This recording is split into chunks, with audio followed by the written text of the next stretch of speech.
Capítulo 13. La cuadratura del círculo, el viaje hacia lo infinito y la perfección imposible. Una tarde en la taberna del Pelícano, un grupo de hombres se esforzaba en poner un huevo de pie sobre la mesa. Lo intentaban sin descanso, inclinándolo, girándolo, probando distintos métodos sin éxito.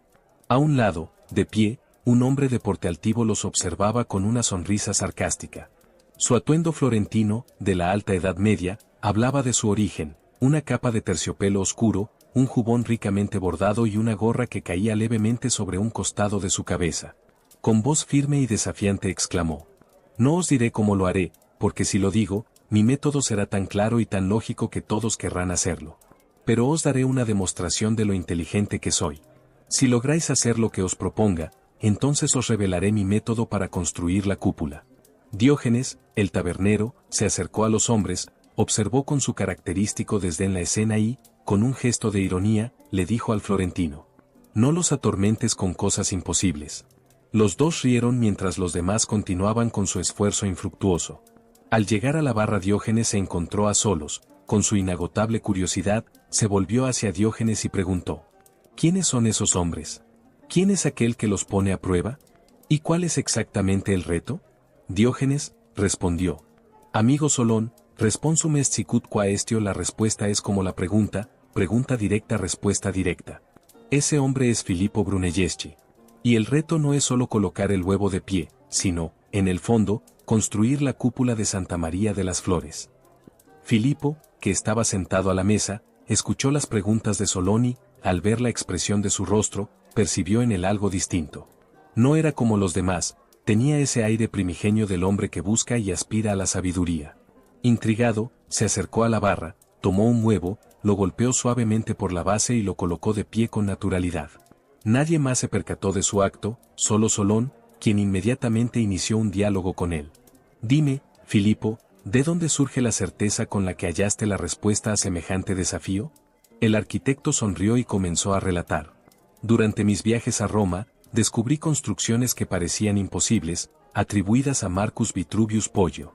Muchos las consideraban milagros, pero la razón humana, cuando encuentra el arque, es decir, la ley, y la emplea, puede solucionar lo imposible.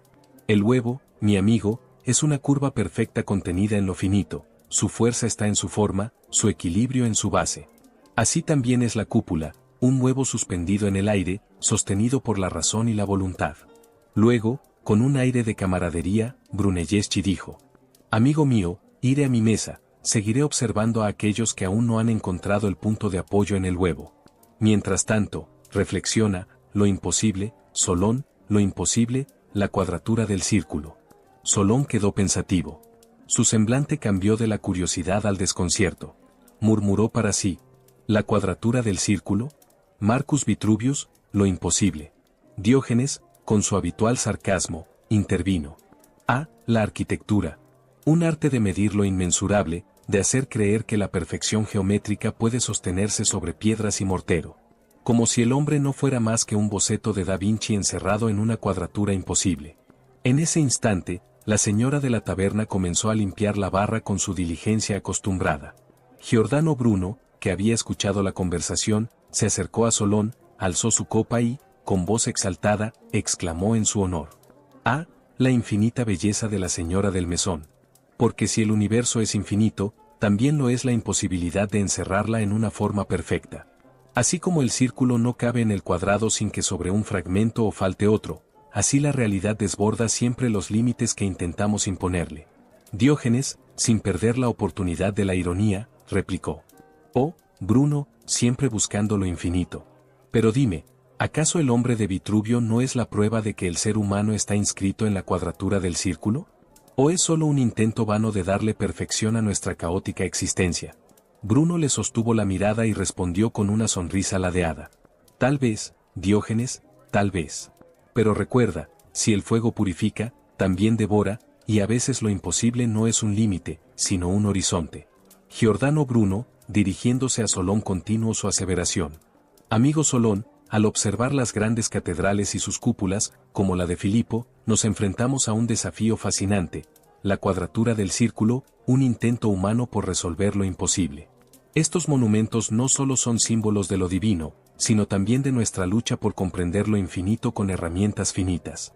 Los arquitectos, como Leonardo con su hombre ideal, buscaron encerrar lo eterno dentro de las limitaciones de la geometría, un desafío que, al igual que el círculo, nunca podrá ser completamente cuadrado.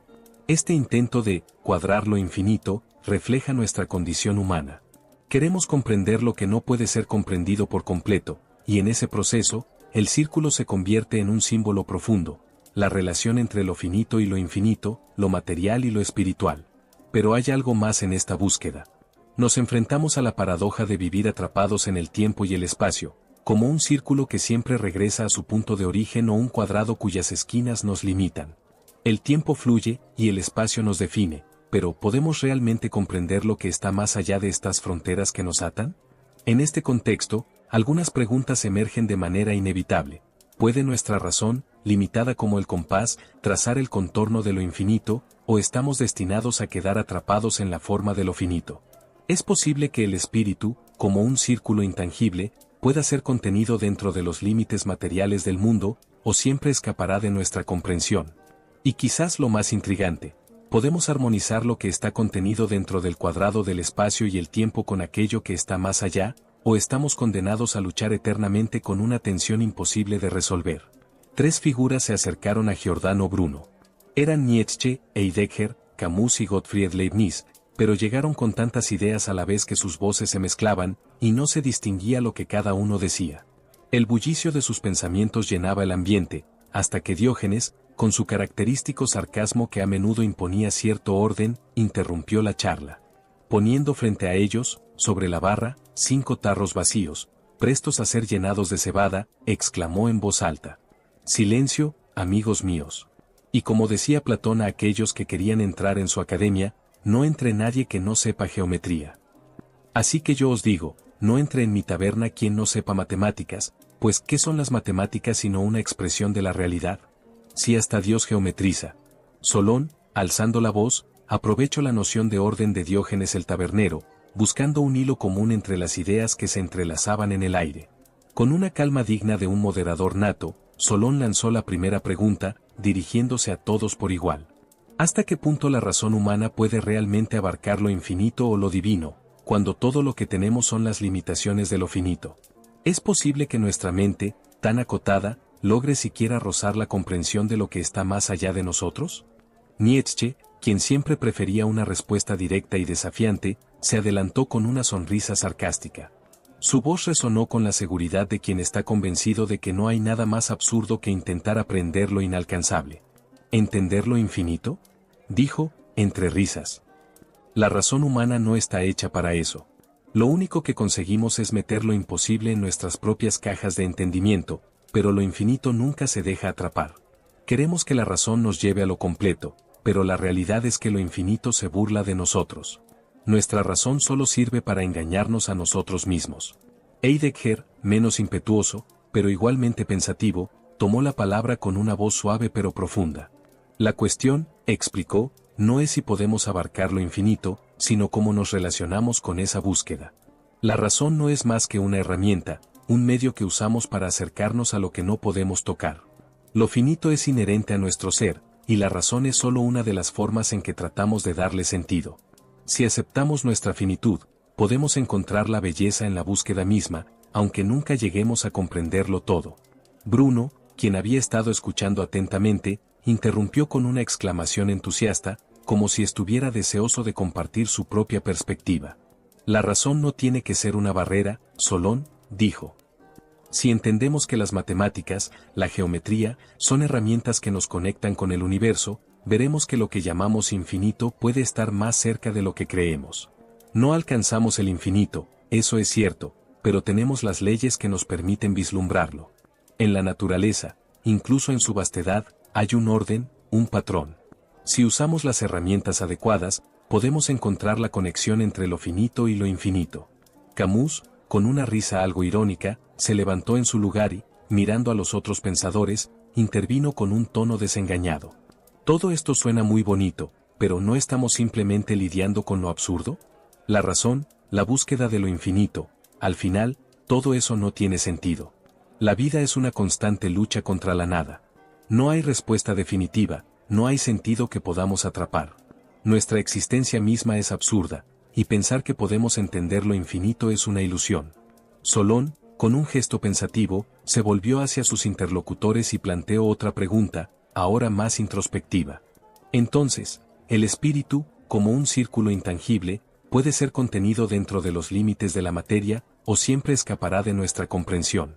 Leibniz, quien no solía apresurarse a hablar, respondió con tranquilidad, como si estuviera convencido de la respuesta. La materia y el espíritu no están separados, dijo con calma. Son dos aspectos de un mismo todo. La verdadera cuestión no es si podemos contener el espíritu, sino cómo lo percibimos.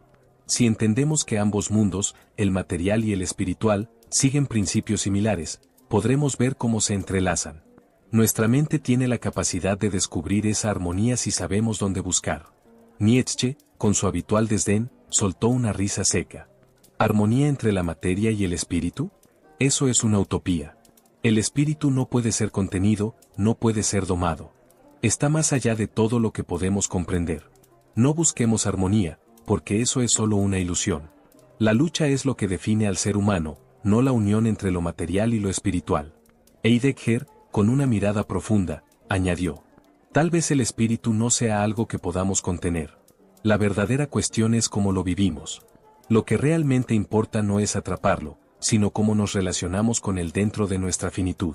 A través de esa relación, descubrimos la esencia de nuestra existencia, aunque no podamos comprenderlo completamente.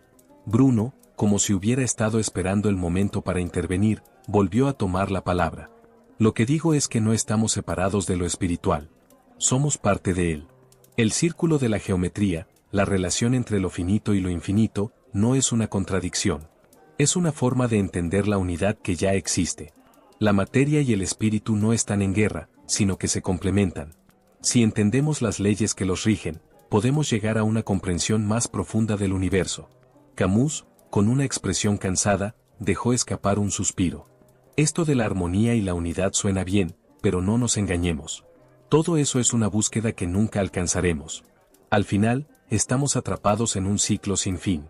La lucha por encontrar un propósito o una verdad es absurda, y no hay respuesta definitiva.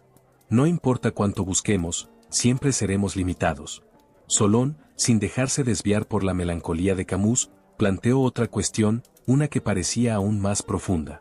Entonces, ¿es posible que el círculo y el cuadrado, o sea, lo espiritual y lo material se encuentren en armonía, o estamos destinados a luchar eternamente con esto? ¿Pueden realmente conectarse?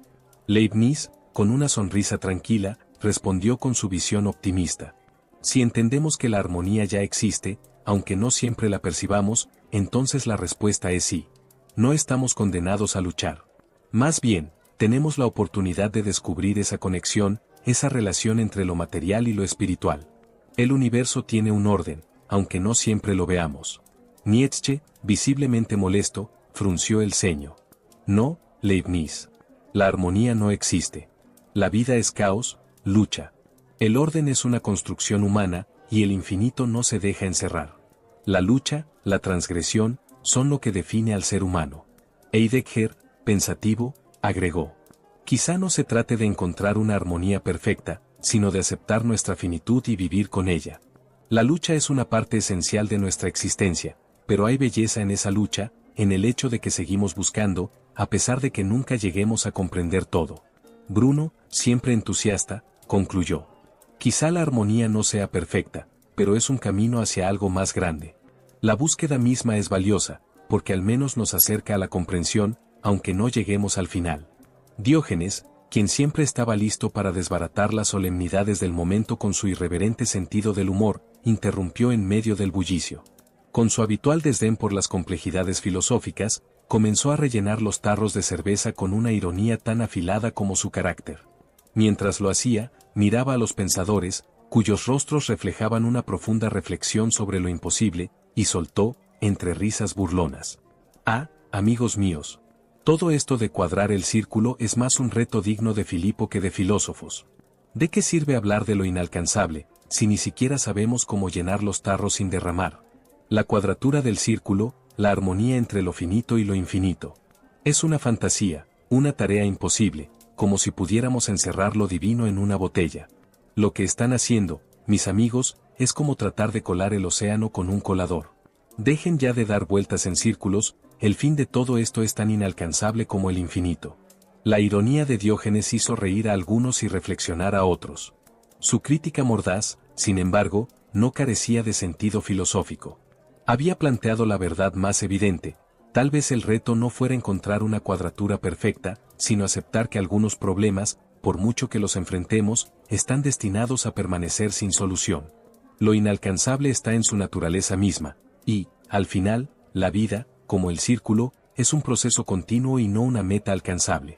Solón, observando el efecto que las palabras de Diógenes habían tenido en la conversación, levantó su copa y, con una calma que contrastaba con la irónica burla del tabernero, intervino en tono serio y consolador. Mis amigos, la reflexión nos ha llevado por caminos de contradicciones y dudas, pero no debemos olvidar que la verdad no siempre se encuentra en las respuestas, sino en la propia búsqueda. Quizá nunca lleguemos a entender por completo la cuadratura del círculo, pero eso no nos impide continuar con nuestra labor. La moralidad de nuestro esfuerzo radica precisamente en el intento, en el acto mismo de buscar lo imposible. Vivimos dentro de límites que nos definen, pero es en esa finitud donde nuestra verdadera grandeza reside. No somos condenados a vivir sin respuestas definitivas, sino que nuestra lucha, nuestra incesante búsqueda, es lo que nos define como seres humanos. Así, al final, nuestra verdadera lección es abrazar la incertidumbre, encontrar significado no en la perfección, sino en el proceso.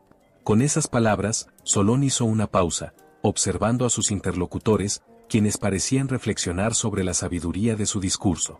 Entonces, como si una brisa fresca hubiera barrido la atmósfera pesada de la conversación, un nuevo rostro se asomó entre la multitud. Filippo Brunelleschi, quien había estado observando en silencio todo el debate, se acercó a la mesa. Mirando a todos, habló con una mezcla de decisión y calma. Amigos, la charla que se ha tenido aquí me ha recordado por qué comencé mi obra en primer lugar. Ahora comprendo que, aunque el reto sea aparentemente imposible, es precisamente el esfuerzo por alcanzar lo inalcanzable lo que da forma a la realidad. Quizá el círculo nunca pueda ser cuadrado de manera perfecta, pero eso no significa que no debamos intentarlo. El arte y la arquitectura, como la filosofía, son esfuerzos continuos. Así que, como decía antes, me despido de ustedes, no en busca de respuestas, sino en búsqueda de materializar las ideas. Voy a terminar la cúpula de Santa María de las Flores. Trataré de hacer posible lo imposible, porque en esa lucha, en ese esfuerzo, es donde reside la verdadera creación. Con estas palabras, Filippo Brunelleschi se alejó de la mesa, dispuesto a llevar a cabo su ambicioso proyecto, como si la cuadratura del círculo fuera una metáfora de su propia vida, una búsqueda que nunca alcanzaría la perfección, pero que definía su camino. Los filósofos, por su parte, quedaron en silencio, reflexionando sobre la ironía y la belleza de la vida misma, siempre atrapados entre lo finito y lo infinito, pero siempre buscando, sin rendirse nunca.